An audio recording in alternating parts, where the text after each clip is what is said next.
ಸ್ವಾಮಿ ವಿವೇಕಾನಂದರ 162ನೇ ಜಯಂತಿ ಪ್ರಯುಕ್ತ ಇಡೀ ದೇಶದಲ್ಲಿ ಇಡೀ ಜಗತ್ತಿನಲ್ಲಿ ಇವತ್ತು ಸ್ವಾಮಿ ವಿವೇಕಾನಂದರನ್ನ ಸ್ಮರಿಸತಕ್ಕಂತಹ ಕೆಲಸವನ್ನ ಯುವಕರು ಮಾಡ್ತಾ ಇದ್ದಾರೆ. 1863 ಜನವರಿ 12 ವಕೀಲ ವಿಶ್ವನಾಥ ದತ್ತ ಮತ್ತು ಭುವನೇಶ್ವರಿ ದೇವಿಯ ಸುಪುತ್ರನಾಗಿ ಹುಟ್ಟಿದ ನರೇಂದ್ರ ಬೆಳೀತಾ ಸಮಾಜವನ್ನ ನೋಡ್ತಾ ತನ್ನ ಇಡೀ ಜೀವನವನ್ನು ಸಮಾಜಕ್ಕೆ ಮುಡಿಪಾಗಿಟ್ಟು ಇಡೀ ದೇಶವಾಸಿಗಳಿಗೆ ಪ್ರೇರಣೆ ಆಗಿರ್ತಕ್ಕಂತಹ ಒಂದು ಮಹಾನ್ ವ್ಯಕ್ತಿತ್ವ. We remember Swami Vivekananda on his 162nd birth anniversary. 1985 Government of India declared that January 12 will be celebrated as National Youth Day. Vivekananda is an ever youth icon. His life, his thoughts, his legacy, his inspiration always been a guiding philosophy to us. ಅವರು ಬಾಳಿ ಬದುಕಿದ ಜೀವನದ ಉದ್ದಕ್ಕೂ ಕೂಡ ಅವರ ಜೀವನವೇ ಒಂದು ನಮಗೆ ಸಂದೇಶ. ಸಣ್ಣ ವಯಸ್ಸಿನಲ್ಲಿ ಬ್ರಿಟಿಷ್ ಎಜುಕೇಶನ್ ಸಿಸ್ಟಮ್ನ ಒಳಗಡೆ ಒಬ್ಬ ವಿದ್ಯಾರ್ಥಿಯಾಗಿ ಹೋಗಿದ್ರು ಕೂಡ ಐರ್ಲೆಂಡಿನ ಪ್ರೊಫೆಸರ್ ವಿಲಿಯಂ ಹೇಸ್ಟಿ ಮುಂತಾದ ವಿದ್ವಾಂಸರ ಮುಂದೆ ಭಾರತೀಯ ವಿಚಾರಗಳನ್ನ ಇಡ್ತಾ ಬೆಳೆದಂತಹ ಹುಡುಗ ಯಾವಾಗ ರಾಮಕೃಷ್ಣ ಪರಮಹಂಸರ ಸಂಪರ್ಕಕ್ಕೆ ಬರ್ತಾರೆ ಆವಾಗ ಅವರ ಜೀವನದ ದಿಕ್ಕೇ ಬದಲಾಗುತ್ತೆ. ದೇಶಕ್ಕೋಸ್ಕರನೇ ಬದುಕಬೇಕು, ಸಮಾಜ, ಭಾರತೀಯತೆ, ವೇದಾಂತ, ಧರ್ಮ, ದರ್ಶನ, ಸಾಹಿತ್ಯ, ಭಗವದ್ಗೀತೆ, ಉಪನಿಷತ್ತು ಇದರ ಸಾರವನ್ನ ಜನರಿಗೆ ತಲುಪಿಸಲಿಕ್ಕೆ ಅವರು ಪ್ರಯತ್ನ ಮಾಡ್ತಾರೆ. 1888ನೇ ಇಸ್ವಿಯಲ್ಲಿ ಆಸ್ ಎ ವಾಂಡರಿಂಗ್ ಮಾಂಕ್ ಪರಿವ್ರಾಜಕರಾಗಿ ಕಲ್ಕತ್ತಾದಿಂದ ಹೊರಟ ಸ್ವಾಮಿ ವಿವೇಕಾನಂದರು ಇಡೀ ದೇಶವನ್ನ ಸಂಚಾರ ಮಾಡ್ತಾ ಜನರನ್ನ ಭೇಟಿ ಆಗ್ತಾ ಬರ್ತಾರೆ. ರಾಜರುಗಳನ್ನ, ವಿದ್ಯಾರ್ಥಿಗಳನ್ನ, ರೈತರನ್ನ, ವ್ಯಾಪಾರಿಗಳನ್ನ, ಕೂಲಿ ಕಾರ್ಮಿಕರನ್ನ, ಮಹಿಳೆಯರನ್ನ, ಮಕ್ಕಳನ್ನ, ವಿದ್ವಾಂಸರನ್ನ ಎಲ್ಲರನ್ನ ಭೇಟಿ ಮಾಡಿ ಸಮಾಜದ ಒಂದು ಸೋಷಿಯಲ್ ಕೊಹರೆನ್ಸ್ ಅದನ್ನ ಅರ್ಥ ಮಾಡ್ಕೊಳ್ತಾರೆ. 1863 ಅಮೆರಿಕಾದ ಶಿಕಾಗೋದಲ್ಲಿ ವರ್ಲ್ಡ್ ಪಾರ್ಲಿಮೆಂಟ್ ಆಫ್ ರಿಲಿಜನ್ಸ್ ಅಲ್ಲಿ ಭಾರತವನ್ನ, ಹಿಂದೂ ಧರ್ಮವನ್ನ ಪ್ರತಿನಿಧಿಸಿ ಭಾರತದ ಸನಾತನ ಸಂಸ್ಕೃತಿಯ ಆಶಯಗಳನ್ನ ಅಲ್ಲಿ ವ್ಯಕ್ತಪಡಿಸ್ತಾರೆ. My dears brothers of sisters ಅನ್ನುವ ಮಾತಿನೊಂದಿಗೆ ಪ್ರಾರಂಭವಾದ ಅವರ ಮಾತಿನಲ್ಲಿ ಭಾರತವನ್ನ ಅವರು ರೆಪ್ರೆಸೆಂಟ್ ಮಾಡ್ತಾರೆ. I thank you in the name of mother of all religions. I thank you in the name of most ancient order of monks, and I'll thank you in the name of millions and millions of Hindu people of all class and sects ಅಂತವರ ಭಾಷಣ ಶುರು ಮಾಡಿ ಇಡೀ ದೇಶಕ್ಕೆ ಭಾರತದ ಪರಿಚಯವನ್ನು ಅವರು ಮಾಡಿಕೊಡ್ತಾರೆ. 4 ವರ್ಷಗಳ ಕಾಲ ಅಮೆರಿಕ ಮತ್ತು ಯುರೋಪ್ ಖಂಡಗಳಲ್ಲಿ ಪ್ರವಾಸ ಮಾಡ್ತಾರೆ. 1897 ಮರಳಿ ಭಾರತಕ್ಕೆ ಬರ್ತಾರೆ. ಕೊಲಂಬೋ ಟು ಉತ್ತರಾಖಂಡದ ಅಲ್ಮೋರ ತನಕ ಒಂದು ಭಾರತದ ಯಾತ್ರೆಯನ್ನ ಮಾಡ್ತಾರೆ. ಆ ಯಾತ್ರೆಯಲ್ಲಿ ಭಾರತೀಯರಿಗೆ ಭಾರತದ ಬಗ್ಗೆ ಅರಿವನ್ನ ಮೂಡಿಸ್ತಾರೆ. ಅವೇಕನಿಂಗ್ ಇಂಡಿಯನ್ಸ್ ಅಬೌಟ್ ಇಂಡಿಯಾ ಅದು ವಿವೇಕಾನಂದರು ಮಾಡ್ತಾ ಹೋದ್ರು. ಆಗಿನ ಕಾಲದಲ್ಲಿ ಬ್ರಿಟಿಷರಿಗೆ ಒಳಗಾಗಿದ್ದಂತಹ ಭಾರತೀಯ ಸಮಾಜ ಬ್ರಿಟಿಷರು ಹೇಳ್ತಾ ಇದ್ದಂತಹ ಸುಳ್ಳುಗಳ, ಬ್ರಿಟಿಷರು ಹೇಳ್ತಾ ಇದ್ದಂತಹ ರಾಂಗ್ ನೆರೆಟಿವ್ಗಳಿಗೆ ಒಳಗಾಗಿತ್ತು.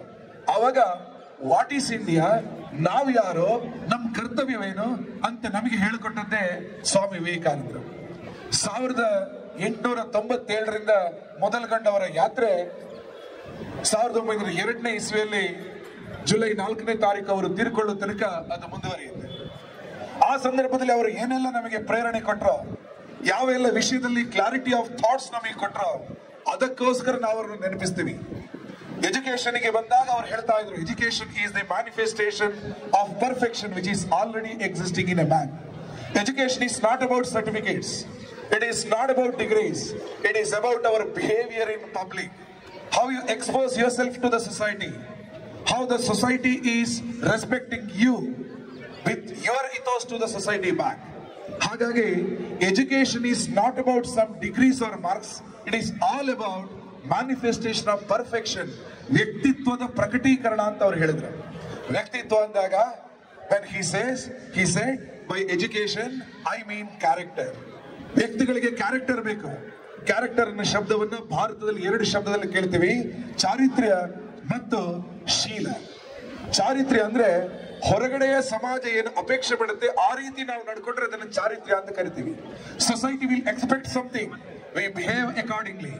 ಟ್ರಾಫಿಕ್ ಅಲ್ಲಿ ಕೆಂಪು ಲೈಟ್ ಬರುತ್ತೆ, ನಿಲ್ಲಿ ಅನ್ನುವ ಸೂಚನೆ, ನಾವು ನಿಲ್ತೀವಿ. ರಸ್ತೆಯಲ್ಲಿ ಎಡಗಡೆಗೆ ಹೋಗಬೇಕು ಡ್ರೈವಿಂಗ್ ಅಲ್ಲಿ ಅಂತ ಹೇಳ್ತಾರೆ, ನಾವು ಹೋಗ್ತೀವಿ.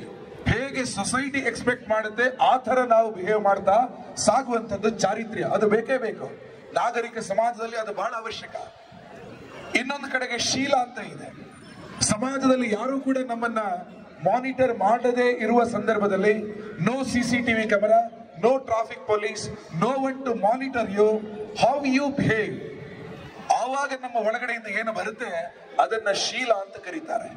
ಹೊರಗಡೆಯದಕ್ಕೆ ನಾವು ನಮ್ಮನ್ನ ಜೋಡಿಸಿಕೊಳ್ಳೋದು ಚಾರಿತ್ರ್ಯ. ಯಾರೂ ಗಮನಿಸಿದಾಗ, ಯಾರೂ ನಮ್ಮನ್ನ ಮಾನಿಟರ್ ಮಾಡದೇ ಇದ್ದಾಗ, ಯಾರು ಹೇಳುವವರು ಕೇಳುವವರಿಲ್ಲ, ಆಗಲೂ ನಾವು ನಿಯಮಗಳನ್ನ ಶಿಸ್ತನ್ನ ಪಾಲಿಸ್ತಾ ಇದ್ರೆ ಅದನ್ನ ಶೀಲ ಅಂತ ಕರೆದ್ರು. ಚಾರಿತ್ರ್ಯ ಮತ್ತು ಶೀಲ ಎರಡೂ ಸೇರಿದ್ರೆ ಕ್ಯಾರೆಕ್ಟರ್, ಕ್ಯಾರೆಕ್ಟರ್ ಮೇಕ್ಸ್ ಜೆಂಟಲ್ಮನ್, ಸ್ವಾಮಿ ವಿವೇಕಾನಂದರು ಹೇಳಿದ್ರು. ಹಾಗಾಗಿ education is all about motivating this values within. ನಮ್ಮಲ್ಲಿ ಆ ಕ್ಯಾರೆಕ್ಟರ್ಗಳು ಬರಬೇಕು. He says character makes gentleman. ಒಬ್ಬ ಯೋಗ್ಯ ವ್ಯಕ್ತಿಯನ್ನು ಮಾಡುವಂಥದ್ದು ಕೈಯಲ್ಲಿ ಎಷ್ಟು ದುಡ್ಡಿದೆ ಅಂತ ಅಲ್ಲ, ಎಷ್ಟು ಆಸ್ತಿ ಪಾಸ್ತಿಗಳಿದೆ ಅಂತ ಅಲ್ಲ, ಸ್ವಭಾವದಿಂದ ಬರುತ್ತೆ. ಆ ಸ್ವಭಾವ ನಮ್ಮ ದೇಶಕ್ಕಿದೆ. ಅವ್ರು ಹೇಳ್ತಾ ಇದ್ರು, ಅಮೆರಿಕದ ಸ್ವಭಾವ ಈಸ್ ಆನ್ ಇಕಾನಮಿ, ಯುರೋಪಿನ ಸ್ವಭಾವ is on trade and commerce, ಎಲ್ಲದರಲ್ಲೂ ದುಡ್ಡು ವ್ಯಾಪಾರ ಅವರ ಸ್ವಭಾವ. ಆದ್ರೆ ಭಾರತದ ಸ್ವಭಾವ ಸ್ಯಾಕ್ರಿಫೈಸ್ ಅಂಡ್ ರಿನೌನ್ಸಿಯೇಷನ್, ಸೇವೆ ಮತ್ತು ತ್ಯಾಗ, ಅದು ನಮ್ಮ ದೇಶದ ಸ್ವಭಾವ. ಯಾರಲ್ಲಿ ಇಲ್ಲ ಅವರಿಗೆ ಕೊಡುವಂಥದ್ದು. ಬಡ ಜನರ ಹಸಿವು, ಅವರಿಗೆ ಶಿಕ್ಷಣ, ಅವರಿಗೆ ಸುರಕ್ಷೆ, ಅವರಿಗೆ ಗೌರವ, ಅವರಿಗೆ ಡಿಗ್ನಿಟಿ ಎಲ್ಲವನ್ನು ಕೊಡೋದು ನಮ್ಮ ಸಮಾಜದ ಲಕ್ಷಣ ಅಂತ ಸ್ವಾಮಿ ವಿವೇಕಾನಂದ ಹೇಳ್ತಾ ಇದ್ರು. ಆ ರೀತಿ ನಮ್ಮ ಸಮಾಜಕ್ಕೆ ಬೇಕಾದ ಎಲ್ಲ ವಿಚಾರಗಳನ್ನು ಕೊಟ್ಟವರು ಸ್ವಾಮಿ ವಿವೇಕಾನಂದರು. ಹಲವು ರೀತಿಯಲ್ಲಿ they alone live who lives for others, the rest are more dead than alive. ಅವರು ಒಂದು ಪತ್ರವನ್ನ ಮೈಸೂರಿನ ಮಹಾರಾಜರಿಗೆ ಥ್ಯಾಂಕ್ಸ್ ಗಿವಿಂಗ್ ಬರೆದಾಗ ಅದರ ಕೊನೆಯಲ್ಲಿ ಉದ್ಧರಿಸಿದಂತ ಮಾತು, ಇನ್ನೊಬ್ಬರಿಗೋಸ್ಕರ ಬದುಕುವವನೇ ನಿಜವಾಗಿಯೂ ಬದುಕುವನು, ಇಲ್ದಿದ್ರೆ ಬದುಕಿಯೂ ಸತ್ತಂತೆ. ಹಾಗಾಗಿ ನಮ್ಮ ಜೀವನದಲ್ಲಿ ಇನ್ನೊಬ್ಬರು, ಅಕ್ಕಪಕ್ಕದವರು, the neighbours, the downtrodden, ಸ್ವಭಾವದಲ್ಲಿ ಅನೇಕ ಕಾರಣಕ್ಕೋಸ್ಕರ ವಂಚಿತರಾದವರು, ಪೀಡಿತರಾದವರು, ಅಭಾವಗ್ರಸ್ತರಾದವರು ನಮ್ಮ ಸೊಸೈಟಿಯಲ್ಲಿ ಸಾಕಷ್ಟು ದೊಡ್ಡ ಪ್ರಮಾಣದಲ್ಲಿದ್ದಾರೆ. ಅವರ ಬಗ್ಗೆ ಯೋಚನೆ ಮಾಡಿ. ದರಿದ್ರ ದೇವೋಭವ ಅವರ ಮಾತು. ಹಾಗಾಗಿ ಥಿಂಕಿಂಗ್ ಫಾರ್ ದಿ ಸೊಸೈಟಿ ಅದು ಒಬ್ಬ ಯುವಕನ ಸ್ವಭಾವ ಆಗ್ಬೇಕು ಅಂತ ವಿವೇಕಾನಂದರು ಹೇಳ್ತಾ ಇದ್ರು. ಹೀಗೆ ಹಲವಾರು ವಿಷಯಗಳನ್ನ ಹಲವಾರು ವೇದಿಕೆಗಳಲ್ಲಿ ಹಲವಾರು ಸಂದರ್ಭದಲ್ಲಿ ಯುವಕರಿಗೋಸ್ಕರ ಹೇಳಿ ಭಾರತವನ್ನ ಜಗತ್ತಿನ ಒಂದು ಅತಿ ದೊಡ್ಡ ದೇಶವಾಗಿ, ಸಾರ್ವಭೌಮ ಅಖಂಡ ದೇಶವಾಗಿ, ಜಗತ್ತಿನಲ್ಲಿ ಭಾರತ ಒಂದು ಗೌರವಶಾಲಿ ದೇಶವಾಗಿ ಮೂಡಿ ಬರಬೇಕನ್ನುವಂಥದ್ದೇ ವಿವೇಕಾನಂದರ ಆಶಯ ಆಗಿತ್ತು. ಒಮ್ಮೆ ಮದ್ರಾಸಲ್ಲಿ ಒಬ್ಬ ಯುವಕ ಸ್ವಾಮಿ ವಿವೇಕಾನಂದರಿಗೆ ಪ್ರಶ್ನೆ ಕೇಳ್ತಾರೆ. 1897 ಟೈಮ್ ಅದ. ಸ್ವಾಮೀಜಿ, ನಿಮ್ಗೆ ಎಷ್ಟೆಲ್ಲ ಗೊತ್ತಿದೆ, you converse with British, you know English, you travel to the west, you travel across the nation, but why can't you lead the freedom movement of India? Why are just speaking and going, why can't you take the lead ಅಂತ ಕೇಳ್ತಾರೆ. ಆವಾಗ ವಿವೇಕಾನಂದರು ಹೇಳಿದ್ರು, do you want freedom? ನಿನಗೆ ಸ್ವಾತಂತ್ರ್ಯ ಬೇಕಾ? I will get you the freedom by dawn. ನಾಳೆ ಬೆಳಿಗ್ಗೆ ಸೂರ್ಯೋದಯದ ಮುಂಚೆ ಸ್ವಾತಂತ್ರ್ಯವನ್ನು ತಂದುಕೊಡ್ತೀನಿ. ಗಿವ್ ಮಿ 100 ಯೂತ್, 100 ಯುವಕರನ್ನ ಕೊಡಿ.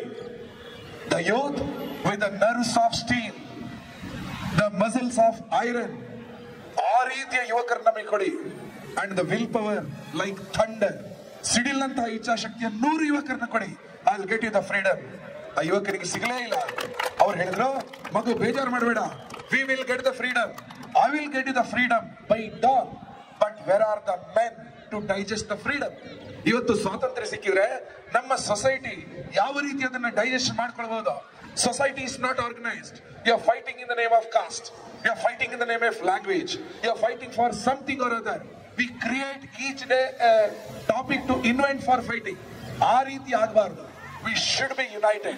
We need a Bharat which is new. a new India is required. A new India which will emerge from cobbler's thread. ಪಾದ ವೃಕ್ಷಗಳನ್ನ ಹೊಲಿತಕ್ಕಂಥ ಚಮ್ಮಾರ ಆತನ ನೂಲು ಅದಕ್ಕೆ ಬೆಲೆ ಬರಬೇಕು. The new India will emerge from farmer's plow. ರೈತನ ನೇಗಿಲಿಗೆ value ಬರಬೇಕು. The new India will emerge from fisherman's net. ಈ ರೀತಿ ಜನ ಸಾಮಾನ್ಯರ ಜೀವನದಲ್ಲಿ ಗೌರವ ಸಿಕ್ಕಿದಾಗ ನ್ಯೂ ಇಂಡಿಯಾ ನವ ಭಾರತ ಬರುತ್ತೆ ಅಂತ ಹೇಳಿದ್ರು. Friends, we are in 2025. We have came across a lengthy days of independence. ಆದ್ರೂ ಕೂಡ ಇವತ್ತು we need an India of Swami Vivekananda's vision. An India which is united. ಏಕತೆಯ ಭಾರತ ಬೇಕು. An India which is dignified. ಗೌರವಶಾಲಿ Bharat, ಎಲ್ಲರಿಗೂ ಗೌರವ ಸಿಗುವ ಭಾರತ ಬೇಕು. An India which is secured. ಸುರಕ್ಷಿತ ಭಾರತ ಬೇಕು. Sea, sky, space should be secured. We need an India which is prosperous economically, adhyatmikavagi, spiritually. By all means, we need an India which is prosperous. That India is called Vikasit Bharat. For that Vikasit Bharat, all of us will pledge for working for the society, thinking for the society. I appreciate in this early morning all of you gathered here to celebrate Swami Vivekananda's 162nd birth anniversary with his convictions message, be good and do good. Let us be good in our personal life and let us do good for the society. So I'll say once, I request you to chant. I'll say be good, you will say do good. Be good. Do good. Be good. Do good. Be good. Do good. धन्यवाद. धन्यवाद राजेश जी.